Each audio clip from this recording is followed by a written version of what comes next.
Services preliminary exam 2020 ముగిసింది. Exam ముగిశాక విద్యార్థి లోకానికి వచ్చే అనుమానాలు చాలా. ఈ సంవత్సరం కట్ ఆఫ్ మార్క్ ఎలా ఉంటుంది, ఏ ఇన్స్టిట్యూట్కి కరెక్ట్గా ఉంది, క్వశ్చన్స్ ఏ సబ్జెక్ట్లోంచి ఎక్కువ వచ్చాయి, స్టాటిక్ క్వశ్చన్స్ ఎక్కువ వచ్చాయా, డైనమిక్ క్వశ్చన్స్ ఎక్కువ వచ్చాయా, వీటి మీదే మన డిస్కషన్ మొత్తం తిరుగుతుంటుంది. ఈ సంవత్సరం పేపర్ కొంత విభిన్నంగా ఉన్న మాట నిజం. కట్ ఆఫ్ మార్క్స్ చూస్తే చాలామంది తగ్గుతాయి అంటున్నారు, కానీ గత సంవత్సరం మనం కట్ ఆఫ్లు చూస్తే last year cut offs 2019 prelims general category 98 around ఉంది, economically weaker section category 90 marks ఉంది, ఓబీసీ కేటగిరీ 95.34 ఉంది, ఎస్సీ కేటగిరీ 82 ఉంది, ఎస్టీ కేటగిరీ 77.34 ఉంది. దగ్గరలో 2 మార్కులు అటో ఇటో ఈ సంవత్సరం కూడా ఇదే విధంగా కట్ ఆఫ్లు మెయింటైన్ అవ్వచ్చని చాలామంది ప్రముఖులు అంచనా వేస్తున్నారు. అంటే 2 మార్క్స్ అటు ఇటు ఇదే కట్ ఆఫ్స్. ఎవరైనా జనరల్ కేటగిరీలో 92-93 అబోవ్ ఉన్నవాళ్ళు మెయిన్స్ ప్రిపరేషన్ స్టార్ట్ చేస్తే మంచిది. అదేవిధంగా ఓబీసీ కేటగిరీలో కూడా 90+ ఉన్న వాళ్ళు స్టార్ట్ చేస్తే మంచిది. ఎస్సీ కేటగిరీలో 80+ ఉన్నవాళ్ళు, ఎస్టీ కేటగిరీలో 75+ ఉన్నవాళ్ళు ఇమీడియట్గా ప్రిపరేషన్ స్టార్ట్ చేస్తే చాలా మంచిది. సో ఇప్పుడు మనకి 90 రోజులు కూడా గడువు లేదు మెయిన్స్ పరీక్షకి. ఈ మెయిన్స్ పరీక్షకి స్టార్ట్ చేసే ముందు అసలు ఈ సంవత్సరం ప్రిలిమ్స్లో ఒక్కొక్క సబ్జెక్ట్లో ఎన్నెన్ని క్వశ్చన్స్ వచ్చాయి ఒకసారి చూద్దాం. కోర్ పాలిటీకి సంబంధించి ఎక్కువ స్టాటిక్ క్వశ్చన్స్ వచ్చాయి, 15 క్వశ్చన్లు వచ్చాయి దాదాపు. ఎకానమీకి సంబంధించి 14 క్వశ్చన్లు వచ్చాయి. సైన్స్ అండ్ టెక్నాలజీకి సంబంధించి రిలేటెడ్ టాపిక్స్ 7 క్వశ్చన్లు వచ్చాయి. ఎన్విరాన్మెంట్, దాంతోపాటు అగ్రికల్చర్, వ్యవసాయానికి దాదాపు 5-6 క్వశ్చన్లు వచ్చాయి. మొత్తం మీద ఒక 11 క్వశ్చన్లు అనుకోవచ్చు environment, agriculture. Geography related geography questions 12-13 వచ్చాయి. ఎంటైర్ హిస్టరీ అంటే art and culture, medieval, modern, ancient, తర్వాత ఫ్రీడమ్ స్ట్రగుల్ అన్నీ కలిపి దాదాపు 16-17 ప్రశ్నలు వచ్చాయి. అండ్ కరెంట్ అఫైర్స్ కాకుండా కరెంట్ రిలేటెడ్ పూర్తి స్థాయిలో ఈ సంవత్సరం కరెంట్ అఫైర్స్ క్వశ్చన్స్ అని ఏ క్వశ్చన్ చెప్పలేం. కరెంట్ రిలేటెడ్ క్వశ్చన్స్ దాదాపు 20 పైగా వచ్చాయి. అయితే 10 సంవత్సరాల ట్రెండ్ తీసుకుంటే స్టాటిక్ క్వశ్చన్స్ కూడా కరెంట్ అఫైర్స్ రిలేటెడ్ ఉండేవి. ఈ సంవత్సరం కొన్ని స్టాటిక్ క్వశ్చన్స్ డైరెక్ట్గా దిగాయి అనమాట ప్రశ్నాపత్రంలో.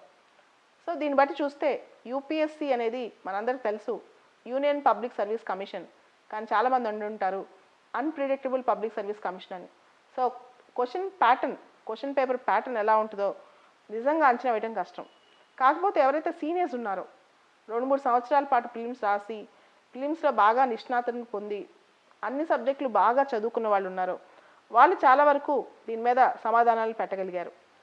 ఇది బేసికల్గా మనం ఈ సంవత్సరం ప్రిలిమ్స్ సంబంధించి ఎనాలిసిస్ అన్నమాట. అయితే ఇక్కడ మనం కీ ఒకసారి చూద్దాం. ఈ ఏ క్వశ్చన్స్లోంచి ఏ విధంగా వచ్చినాయి, తర్వాత ఏ సబ్జెక్ట్స్లో ఏ విధంగా ప్రశ్నలు అడిగారు, వాటి ఎనాలిసిస్ ఎలా ఉంది. అంటే కీ అనే కాదు, అసలు ప్రశ్నలు ఎక్కడి నుంచి తీసుకున్నారు, ఎటువంటి ప్రశ్నల మీద యూపీఎస్సీ దృష్టి పెడుతోంది, దాన్ని ఒకసారి చూద్దాం. మొదటగా పాలిటీ స్టార్ట్ చేద్దాం. సో ఇందాక అనుకున్నట్లు పాలిటీ రిలేటెడ్ ప్రశ్నలు 15-16 వచ్చాయి, అరౌండ్ 15-16 అనుకోవచ్చు. ఆధార్ ప్రశ్నతో కలిపితే 17 క్వశ్చన్స్ పాలిటీలో వచ్చాయని చెప్పొచ్చు. అయితే ఈ క్వశ్చన్స్ నేచర్ ఎలా ఉంది, పాలిటీలో క్వశ్చన్స్ ఏ విధంగా ఉన్నాయంటే డైరెక్ట్గా చాలా వరకు, తర్వాత ఫ్యాక్చువల్గా, సింపుల్గా, స్టాటిక్ బేస్డ్ క్వశ్చన్స్ ఎక్కువ కనిపించాయి. లాస్ట్ ఇయర్ అంటే గత సంవత్సరం పాలిటీ ప్రశ్నపత్రం చూసుకుంటే కొన్ని conceptual based, political theory based questions ఉన్నాయి. లిబర్టీ అంటే ఏంటి, ఈక్వాలిటీ అంటే ఏంటి, ఫ్రీడమ్ అంటే ఏంటి, ఇలాంటి క్వశ్చన్స్ అప్పట్లో తగిలాయి అన్నమాట. లేదా జనరల్ విల్ అంటే ఏంటి, ఇట్లాంటి క్వశ్చన్స్ అడిగే ఆస్కారం ఉందనిపించింది. కానీ ఈ సంవత్సరం మనం చూస్తే డైరెక్ట్ క్వశ్చన్స్ చాలా ఉన్నాయి పాలిటీ టెక్స్ట్ బుక్లోంచి. ఎవరైనా బేసిక్ రీడింగ్ పాలిటీ చేస్తే దాదాపు 13-14 ప్రశ్నలు డైరెక్ట్గా వెళ్ళి ఆన్సర్లు పెట్టేయచ్చు, నెగిటివ్ మార్కింగ్ కూడా పోకుండా. అంత డైరెక్ట్ క్వశ్చన్స్ ఉన్నాయి. కొన్ని క్వశ్చన్స్ చూద్దాం పాలిటీలో ఎలాంటి క్వశ్చన్స్ ఉన్నాయి. కాన్స్టిట్యూషనల్ గవర్నమెంట్ అంటే ఏంటి, ఒక కాన్స్టిట్యూషనల్ గవర్నమెంట్ అంటే ఏంటి. కాన్స్టిట్యూషనల్ గవర్నమెంట్ అంటే సింపుల్, కాన్స్టిట్యూషన్ ఈజ్ సుప్రీం. ఏ వ్యక్తి చేతిలో చట్టం ఉండదు, ఏ వ్యక్తి అనుకుంటే అది అవ్వదు. రాజ్యాంగబద్ధంగానే పార్లమెంట్ కానీ, ప్రధానమంత్రి కానీ, రాష్ట్రపతి కానీ, ముఖ్యమంత్రి కానీ ఎవరైనా రాజ్యాంగబద్ధంగానే వెళ్ళాలి. కాన్స్టిట్యూషన్ ఈజ్ సుప్రీం అనమాట. అంటే గవర్నమెంట్కి అధికారాలు పరిమితంగా ఉంటాయి, రాజ్యాంగం ప్రకారం వాళ్ళు నడవాలన్నమాట. దాన్నే కాన్స్టిట్యూషనల్ గవర్నమెంట్ అంటారు. కాన్స్టిట్యూషనల్ గవర్నమెంట్ అనేది పరిమితమైన అధికారాలతో ఉన్న ప్రభుత్వం ఉంటుంది. ప్రభుత్వం రాజ్యాంగబద్ధంగా ఉండాలి. సో ఇట్లాంటి బేసిక్ క్వశ్చన్స్ అనమాట. అదేవిధంగా పార్లమెంటరీ ఫార్మ్ ఆఫ్ గవర్నమెంట్ అంటే ఏంటి? పార్లమెంటరీ ఫార్మ్ ఆఫ్ గవర్నమెంట్ అంటే simple answer, executive is answerable to the legislature. If executive does not perform well, legislature can remove the executive. Simple. Parliamentary form of government అంటే చాలా సాధారణమైన విషయంలో మన clarity ఉందా లేదా చూస్తున్నారు. అదేవిధంగా directive principles of state policy, ఆదేశ సూత్రాలకు సంబంధించి సింపుల్ క్వశ్చన్, వెల్ఫేర్ స్టేట్ దేనిలో ఉంది? ఆదేశ సూత్రాల్లో ఉంది. మనం చూస్తే మన కాన్స్టిట్యూషన్లో ఆర్టికల్ 36 నుంచి 51 వరకు డైరెక్టివ్ ప్రిన్సిపల్స్ ఉన్నాయి. అదేవిధంగా డైరెక్టివ్ ప్రిన్సిపల్స్లో regular question article 50, separation of judiciary from executive, న్యాయ వ్యవస్థ కార్యనిర్వహణ వ్యవస్థ సపరేషన్ ఎక్కడుంది అని చెప్పేది ఆర్టికల్ 50లో ఉంది. అంటే డైరెక్టివ్ ప్రిన్సిపల్ అనమాట. సో డైరెక్టివ్ ప్రిన్సిపల్ నుంచి డైరెక్ట్గా 2-3 క్వశ్చన్స్ వచ్చేసాయి. దాంతోపాటు రాజ్యసభ అధికారాలు ఏంటి, రాజ్యసభకి లోక్సభకి సమానమైన అధికారాలు ఉన్న అంశం ఏంటి, అమెండ్మెంట్ ఆఫ్ ద కాన్స్టిట్యూషన్. దాంతోపాటు ప్రెసిడెంట్ సమ్మనింగ్ పవర్స్, ఇలాంటివన్నీ రెగ్యులర్గా వచ్చాయి. కానీ విచిత్రం ఏంటంటే ఈసారి పార్లమెంటరీ కమిటీస్ నుంచి కానీ కాన్స్టిట్యూషనల్ బాడీస్ రాజ్యాంగ సంస్థల్లోంచి కానీ పెద్ద ప్రశ్నలు రాలేదు. పార్లమెంటరీ కమిటీస్ రాజ్యాంగ సంస్థల్లోంచి పెద్ద ప్రశ్నలు రాదనమాట.